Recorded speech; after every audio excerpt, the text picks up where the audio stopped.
Mr. President, later this week, one of the most important Senate votes in the modern history of this country will take place.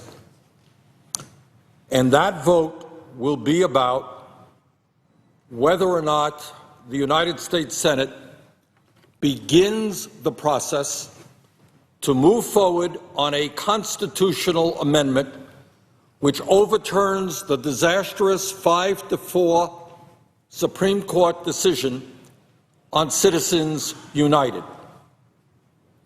Now, what Citizens United Supreme Court decision was about 4 years ago is to say to the billionaires in this country, to say to the largest corporations in this country, okay, you already own much of the economy of the United States of America, but now by a 5-4 Supreme Court decision, we're going to allow the billionaires and the large corporations of this country to own the United States government because they will now be allowed to spend unlimited sums of money on political campaigns. Poll after poll tells us that whether you are a progressive, as I am, a moderate, or a conservative, that all over this country, people are profoundly disgusted by the ability of big money to buy elections.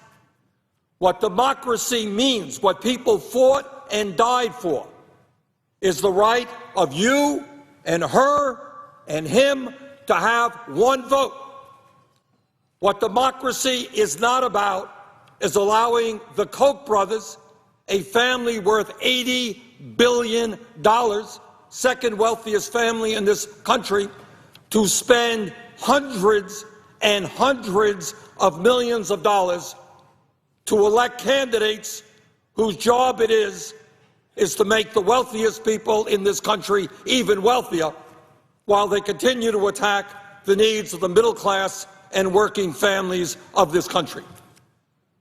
There was a piece just the other day in the Washington Post talking about how the Koch brothers alone, just one family, has already in this election cycle put 44,000 ads on television and radio. And we got 2 months left to this election. Does anybody believe that that is what democracy is about? Mr. President, in this country today, we are suffering a major economic crisis. And what that crisis is about is the disappearance of the middle class, the fact that since 1999, the typical middle-class family has seen its income go down by more than $5,000 after adjusting for inflation.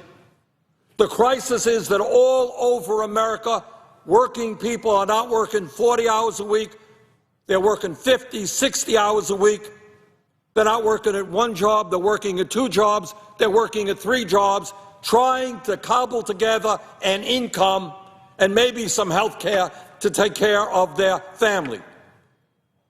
The crisis in America today is that unemployment is not the official rate of 6.1%. It is the real rate of 12% if you include those people who have given up looking for work and are working part-time. The crisis is that youth unemployment today is 20%. African-American youth unemployment, 35%. And the American people are calling out. They're saying to the Congress, why don't you create the millions of jobs our people need? Why don't you rebuild our crumbling infrastructure? Why don't you transform our energy system so we can address the crisis of climate change, move away from fossil fuel to energy efficiency and wind, solar, geothermal, biomass, and create huge numbers of jobs? Why don't you rebuild our crumbling bridges, roads, water systems, wastewater plants? Why don't you raise the minimum wage to a living wage? That's what people tell me in Vermont, and that's what people are saying all over this country. And people ask that today, despite the modest gains of the Affordable Care Act, how does it happen that the United States is the only major country on earth that doesn't guarantee health care to all people as a right? We have 40 million people uninsured, even more paying large co-payments and premiums. How come we don't join the rest of the world and guarantee health care to all of our people? And the answer is very, very simple. And the answer is that members who get elected to the House and the Senate increasingly are dependent upon big money campaign contributions in order to win their seats. That is not what democracy is about. That is what oligarchy is about.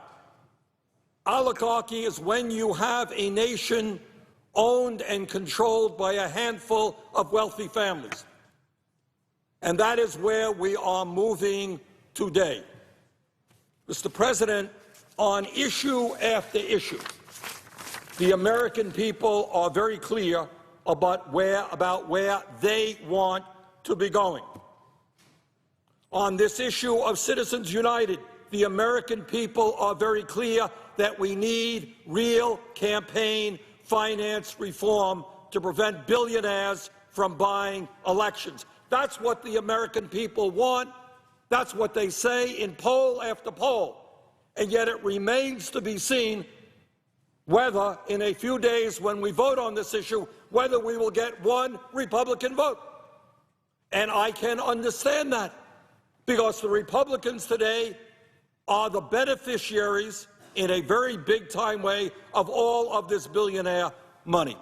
You know, Mr. President, a couple of months ago, a constituent of mine in Vermont made a very interesting suggestion. He said, you know, Bernie, do you ever see these guys on NASCAR, the racing car drivers, and they wear their jackets, and their jackets have all of the sponsors on their coats?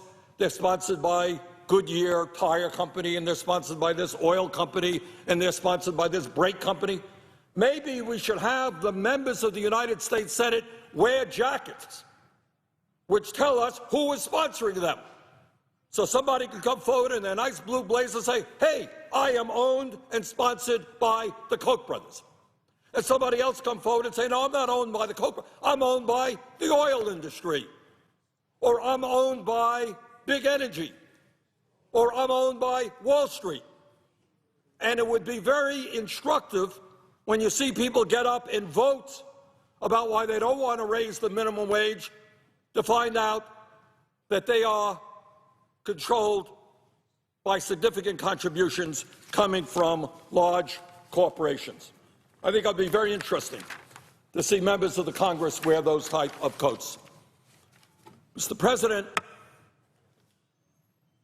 the men and women of our country know that there is something profoundly wrong when 95% of all new income generated in this country goes to the top 1%.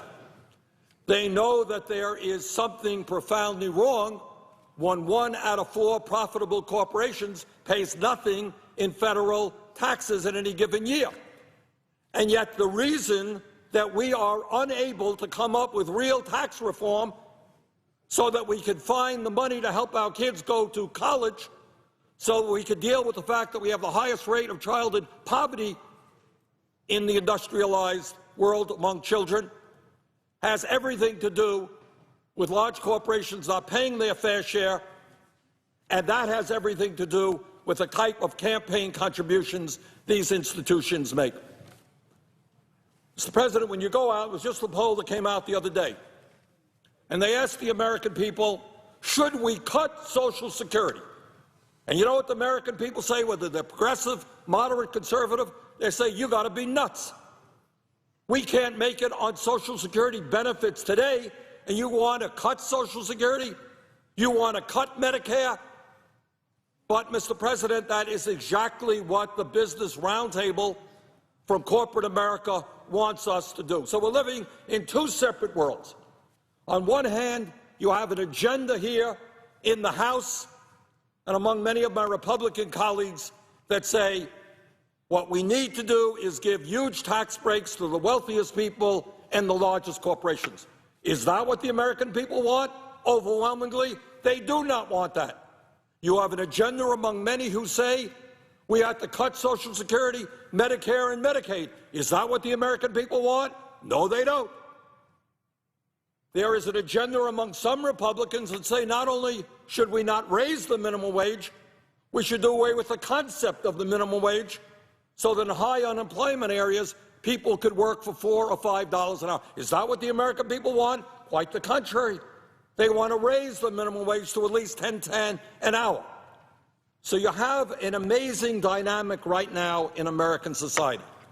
On one hand, in the real world, outside of the Beltway, ordinary people are hurting, they're struggling, they're worried about their kids, they're worried about their grandchildren, they're worried about their parents.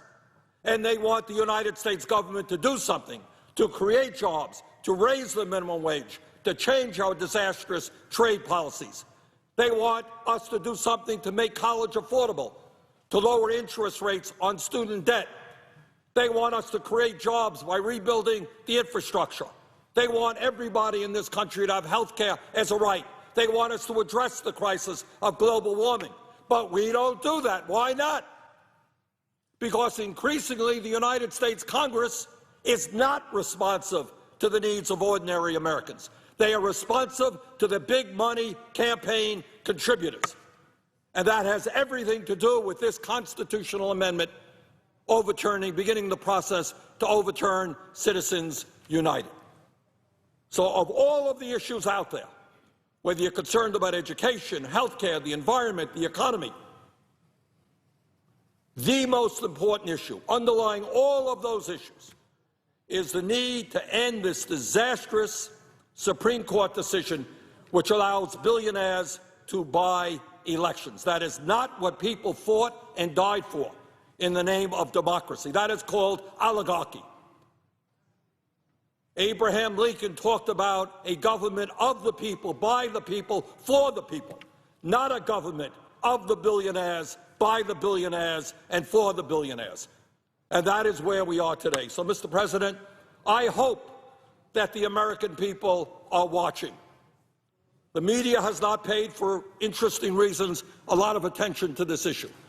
But there is no domestic issue that I can think of more important for the future of this country.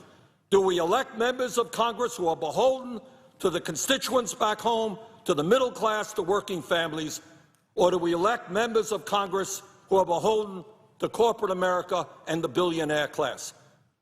Do we fight to sustain the democratic foundation of this country, or do we move toward an oligarchic form of society controlled by a handful of billionaire families? That is the issue.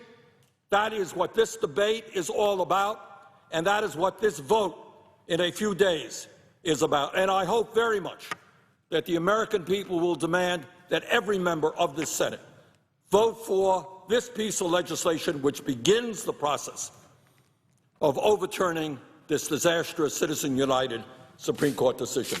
And with that, Mr. President, I would yield the floor.